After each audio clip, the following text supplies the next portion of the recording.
Assalamualaikum warahmatullahi wabarakatuh. Saya Hania Putri Widanti dari kelas C dengan NPM B1A025180, mata kuliah Hukum Pidana dengan dosen pengampu yaitu Ibu Wevi F. Ticasari, SHMH. Selanjutnya, saya akan menjelaskan mengenai infografis yang telah saya buat sebelumnya tentang penyertaan dalam hukum pidana. Penyertaan adalah keterlibatan dua orang atau lebih dalam melakukan suatu tindak pidana, di mana masing-masing memiliki peran yang berbeda, namun berhubungan erat dengan terwujudnya tindak pidana tersebut. Pertanggungjawaban pidana bersifat individual, tergantung niat dan peran masing-masing.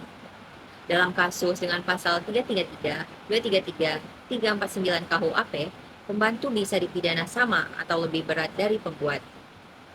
Penyertaan ini adalah satu tindak pidana dengan orang yang melakukan tindak pidana banyak, bukan hanya satu. Penyertaan dalam KUHP Indonesia dibagi menjadi 5, yaitu pelaku atau pleger, menyuruh melakukan atau dan pleger, turut serta atau pleger, penganjur atau witlocker. Nah, keempat itu adalah pembuat atau dader dalam penyertaan. Sedangkan yang kelima, yaitu pembantu atau pleger, yang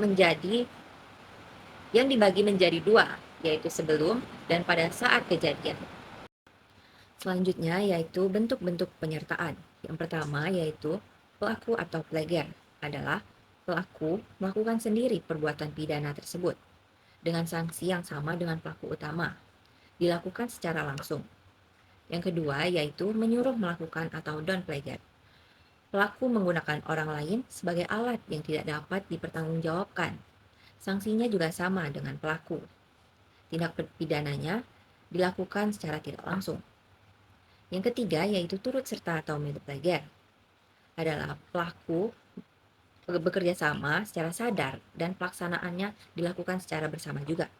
Sanksinya sama berat dengan pelaku, yaitu dilakukan juga dengan secara bersama-sama.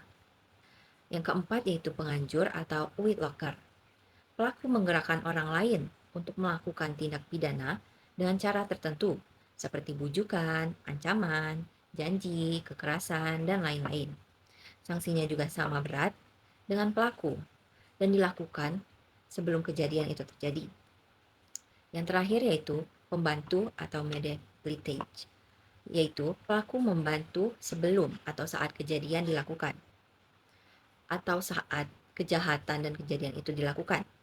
Sanksinya itu lebih ringan 2/3 dari pidana pokoknya. Nah, pidana ini dilakukan sebelum atau saat kejadian. Landasan hukumnya.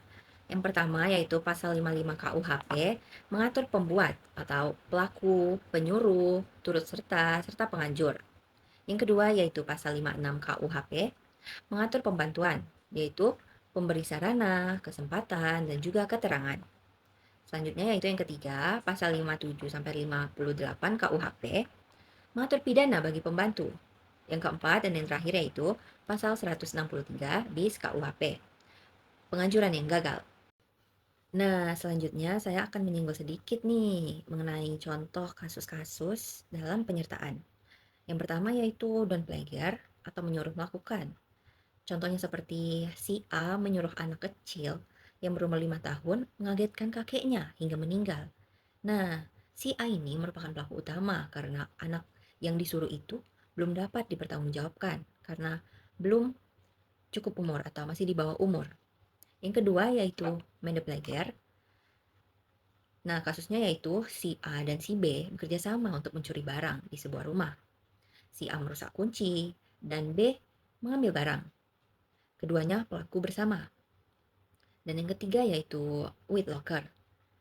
Kasusnya yaitu si A ini membujuk si B untuk membunuh si C dengan janji uang. Nah, si A ini sebagai penganjur dan B sebagai pelaku material.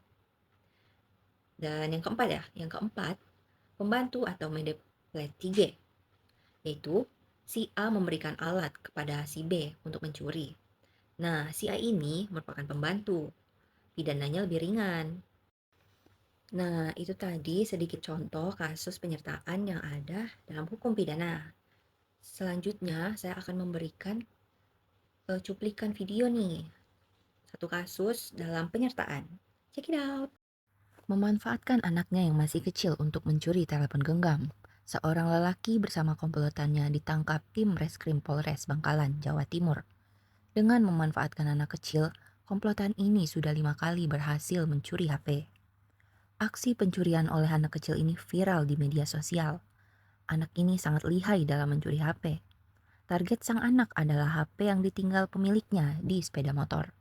Nah, kasus ini termasuk penyertaan dan pleger karena ada seseorang yang memiliki niat melakukan kejahatan, tetapi tidak melakukannya sendiri, melainkan dengan cara menyuruh orang lain. Ia mengendalikan tindakan orang lain tersebut yang berperan sebagai alat belaka. Nah, itulah isi dari infografis yang telah saya buat nih mengenai penyertaan dalam hukum pidana. Di sini saya akan pamit dan berterima kasih. Terima kasih sudah menonton. Sampai akhir. Wassalamualaikum warahmatullahi wabarakatuh.